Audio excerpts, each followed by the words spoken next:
Welcome to The Source, where we combine the headlines with in-depth conversations with the newsmakers themselves. Today on the program, the House leadership isn't backing down. Even before na mapirmahan ng Pangulo yan, pwede pa kayong mag-amend dyan kung anong gagawin nyo. This after senators insist they will not allow a modified budget. Well, nabalagin ko, dapat tanggapin na nila yung suggestion namin sapagkat after June 30, iba ng tao kausap namin. The Senate President wants a special session to break the budget impasse. Hindi nito niya, hindi naman mawawala yun eh. Yeah. It will remain there. And therefore, we can convene into a special session and address that particular portion of the budget. While Malacañang believes lawmakers should consider going to court. Hindi ko naman maintindihan sa live, there is something wrong with the procedures. Why don't they go to the courts para magkaalaman na? Also, the release of the narco-list ahead of the 2019 midterm elections and addressing the water crisis. House Majority Leader Fredenil Castro joins us live.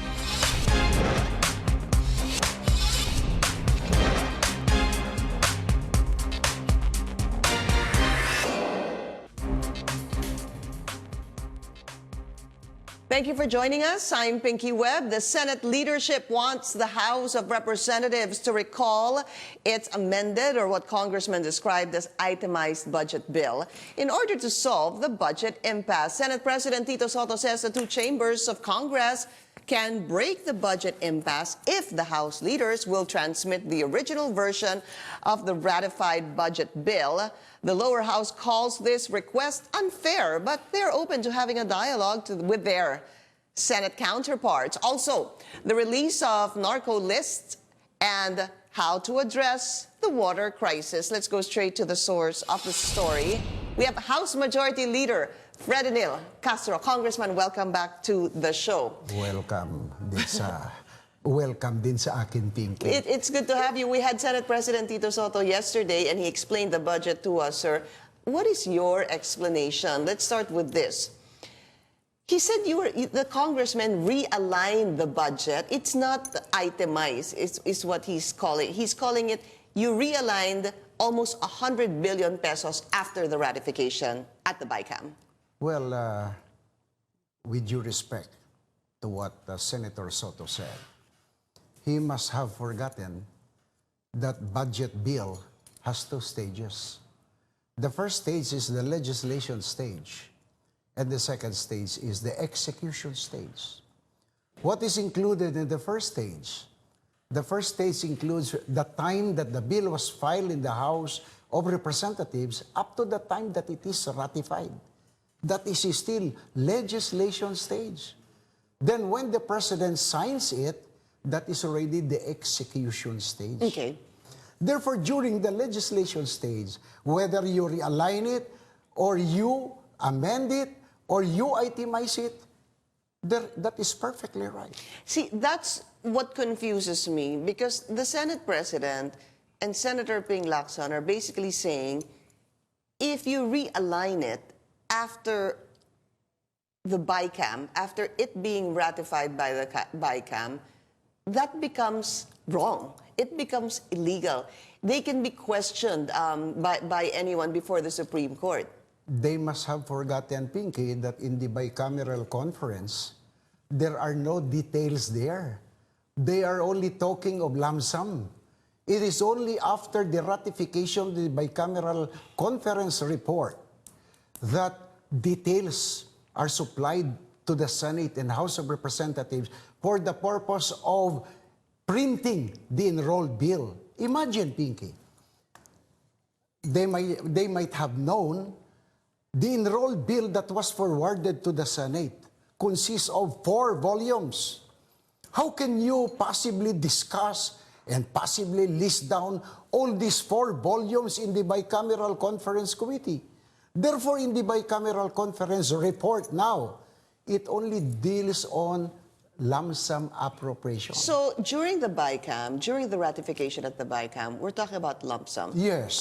Budget. Yes. Okay. But did congressmen touch 96 billion pesos from the president's budget? Doon nga daw sinasabi nila.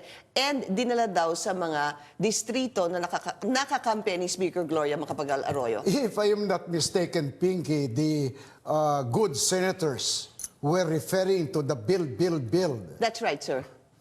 The bill funds is still there. It has not been touched. Now, I don't know whether I'm going to tell you about this You should. because I don't want to be washing linen, whether it's dirty or clean in public. No? But nonetheless, the bill project of the president, the funds for that is still there. Is it? Okay.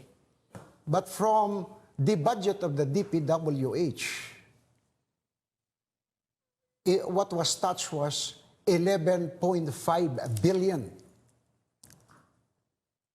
By whom? The 11.5 billion is the fund for the right-of-way. That's why we were all wondering, why was this 11.5 billion from the funds of the DPWH touch when this is for the right-of-way? Who touched it? The senators. No, I will not say the senators, but I think collectively, Senate, no? The Senate. The Senate. So that's the senators. Yeah. Who- And the members of our BICAM in the bicameral conference committee did not even know about that. Wait, so if you're questioning that, basically you're saying, sir, before we go deeper into this, you're questioning 11.5 billion. If we're talking about the bill project of the It's still president, there. There's 11.5 billion from the DPWH that was touched Funds by the that Senate. was supposedly for the right-of-way, That, what happened? for the bill project of the president. And what happened to that, sir? It disappeared.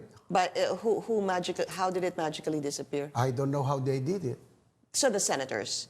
I think so. Yeah, sir, alam nga naman Because ng congressman. nobody can touch that except the senators. So, That's why we said that what's the use of this build?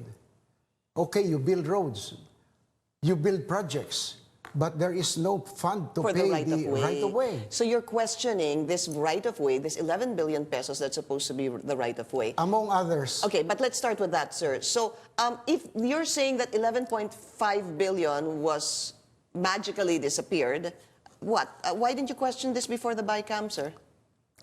It only appeared after the BICAM. Oh, after the ratification. Yes, after May the- nawalang 11.5 billion Yes, that yes, you're asking, telling me that it magically disappeared and the congressmen were not responsible We for were this. we were not even informed Do about it. you know who among the senators touched this? Perhaps you will know about that more later, not today, perhaps. Okay. Because I don't want to. Again, let me reiterate: we are now in the process of hammering possible compromise on how we could pass the national budget for the sake of the country. Right, sir. But before we get to that, we want to talk about the contentious issues. So 11.5, is there anything else that you're questioning, that you're saying that the senators touched after the Well, BICAM? another 2 billion plus for the what's this? Another DPWH amount for the foreign funded project. Foreign funded. Funded Okay. project. What else, sir? TESDA, around 3.8 billion, supposedly allocated for the scholarship of rebel returnees and rehabilitation of drug victims. Magically disappeared too, Sure, sir? sure. So you're saying that 11.52 billion and 3.8, let's peg it at 12, 13, 14, 15, 17 billion magically disappeared. Another. Okay, Let's not deal on lump sum now. I will add more. go. Maybe you can just show me that piece of paper. No, it's not here. is- The greening project. How much is that, sir? I understand that per presentation of Congressman Adaya is within the vicinity of 2.8 billion. Okay. So it might take us a while, sir. In total, how much po yung sinasabi ninyong magically disappeared after ratification, sir? It did by not the magically disappear because it disappeared like a puff of air. But it's there, but it was placed somewhere. Can we use the word realigned? I don't know. I don't want to coin or invent something for that. But it's there. Congressman Andaya will be able to explain it. But it's there, but it's no longer in the DPWH, I see. DNR, and... Original amounts, sir, amounts that were originally in certain departments were moved. Would that slashed be a good? and kept somewhere. Okay, slashed. How much are we talking about? We're talking something around 75 billion. 75 billion. Can you categorically just say that, sir? 75 billion pesos worth was either slashed, moved by senators. Is that a correct way to describe it, sir? Or maybe you should say No, I would not say senators again. I just want to take exception. Because some senators may not even know about it. it. Okay. So, Just mysteriously moved by a mysterious hand. I'm going to make use of that. are we talking about one senator then? Still, we are not sure whether it's one or two senators. A minimum of one, maximum of two? I cannot categorically say. But who would they be? You will know about that later, after we shall have crossed the bridge. Okay, so 75 billion. And then the Senate says it's you guys that actually realigned 96 billion pesos. So this is really a story of the senator said this and then the congressman That's said why this. it's a question of evidence. It's a question of contention. It's a question of whom to believe. Right. That's why initially I would want to shy away from this discussion because we are not now in the process of trying to hammer ways and means to have the budget passed. Yeah. The country is bleeding. We have to heed the call of the president. Yeah. So, sir, let's get this clear. They're saying that you guys realigned 96 billion pesos. You're saying that the senators, one or two senators, touched about 75 billion pesos after the ratification by the CAM. Let's say one or more. One or more. Yeah, that's okay, it. so I'm still correct with what I said. So here's the thing, sir. If they're saying you touched it and you're saying they touched it, why can't you just go back to the original budget that was passed during BICAM as being proposed by Senate President Tito Soto? Balik niyo yung original dahil wala kayong problema dun sa original na ginalaw ng senador, ginalaw ng mga congressman, present it to the president, have the president sign it. Why can't you just go back to that if you're both accusing each other of touching it after the BICAM anyway? Well, because it's not that easy going back. Now we are in the campaign period. The country needs the budget to be signed by the president. Every month or every day of delay is prejudicial to the country.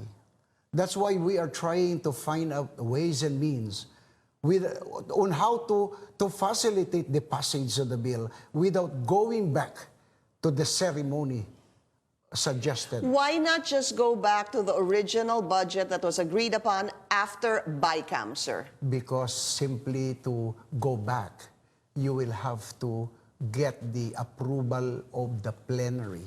And there is no plenary now. All right, we'll be taking a short break. This is The Source on CNN Philippines. Still to come, we're still going to talk about the budget and what can Congress do to solve the ongoing water crisis and the government's move to release a narco-list ahead of the 2019 polls. House Majority Leader Fred Castro will still be with us after the break.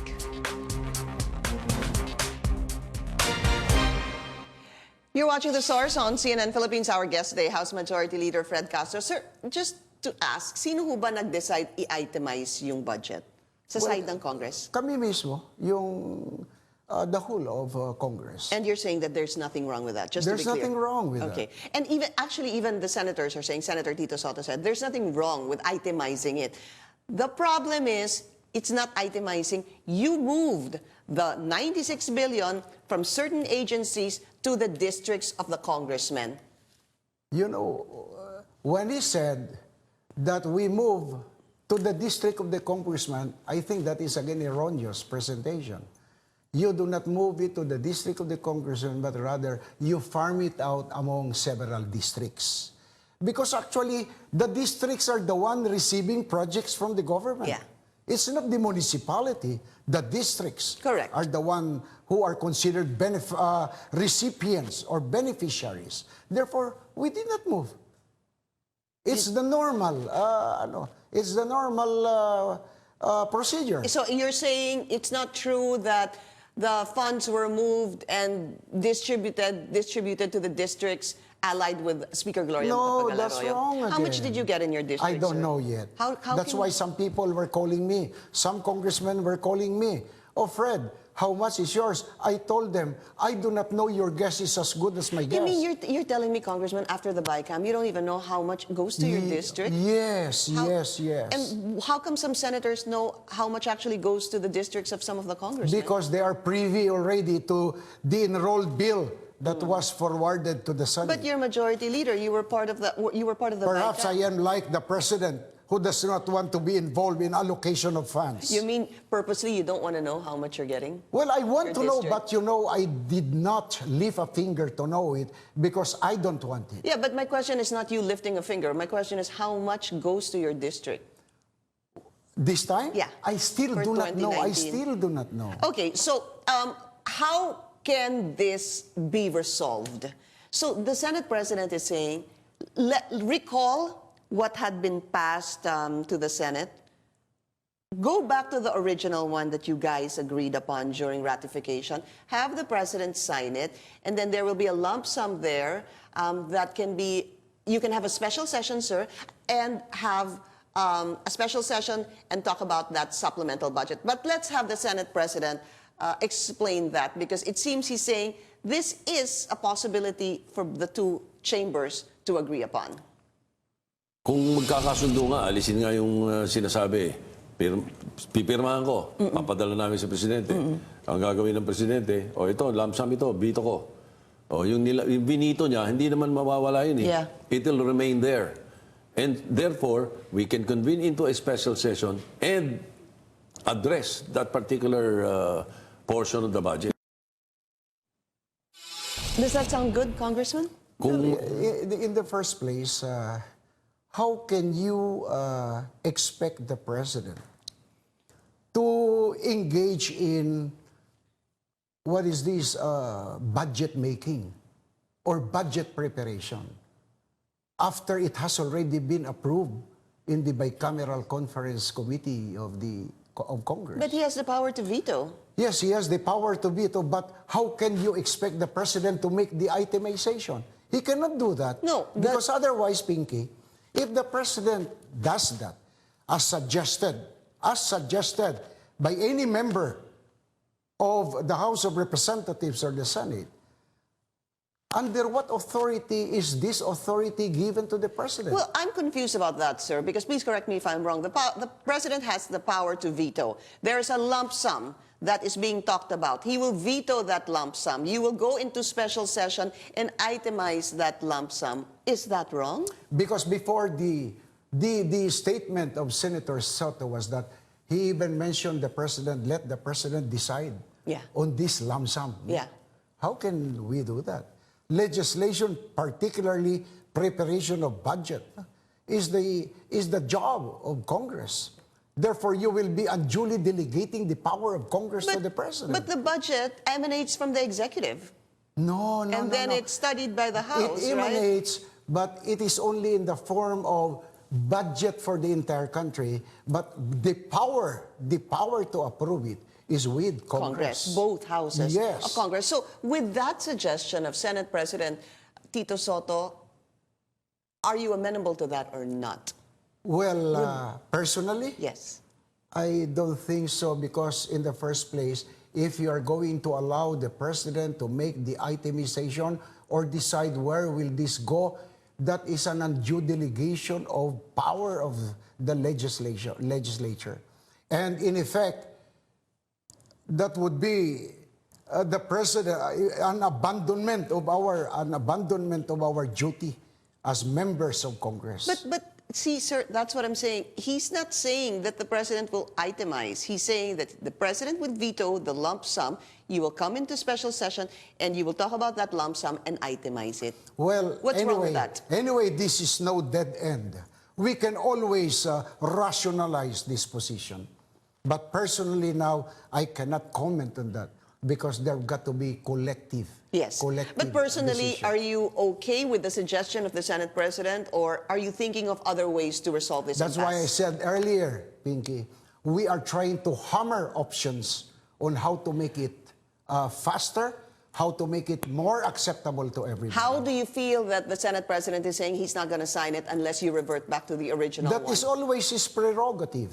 Nobody can deprive him of his prerogative. Would you consider reverting back to the old agreement after BICAM, sir? Would the congressman As may be consider that? decided collectively by the House. I am not going to oppose what is collectively decided. But you're the by majority House. leader. What do you think, sir? Would you agree to break the impasse to just revert back to the original one after BICAM? I have to rationalize the suggestion. I have to rationalize because it is not easy to say yes or no because this is already plenary, no? Yeah. An act of plenary that for me to decide, I've got to see, I've got to feel, I've got to know the sentiments of the co-legislators. plenary. What are the other options you're looking at then? Meron pa bang iba, sir? The other options perhaps is for the Senate to have a second look on what they feel to be objectionable. Because again, I am going back to what I said earlier. They said that we move the lump sum appropriation. It was not moved, it's still there. Because if you say that you distributed it to different districts, Yeah. of course the senators know that if you are going to add on all these amounts distributed in the whole country, it's still the aggregate which was agreed upon in the bicameral conference. Which is how much? Committee. I don't remember, Pinky. All right, we'll be taking a short break. We'll be right back.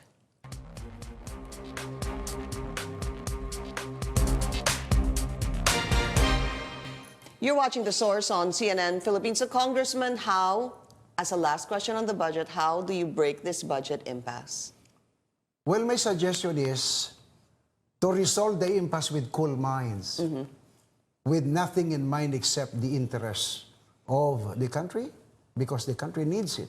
Every second, the country needs it. And heed the suggestion of the President for both chambers to resolve the impasse immediately. Do you need another meeting with the President to resolve this?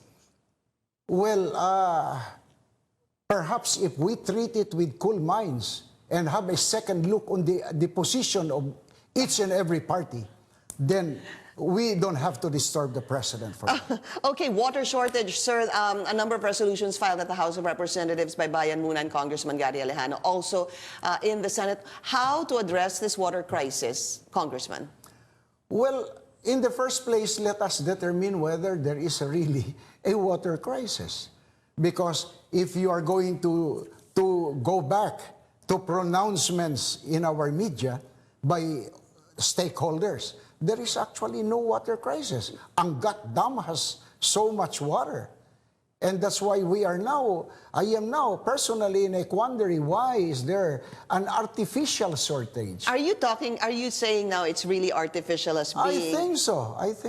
So it's an artificial It's water... perhaps not intentional, but it's shortage caused by negligence, shortage caused by absence of anticipation, or perhaps lack of care in the performance of the duties of all those concerned. They really do not anticipate that this might happen. But what's a solution to this? What's a short-term solution, sir?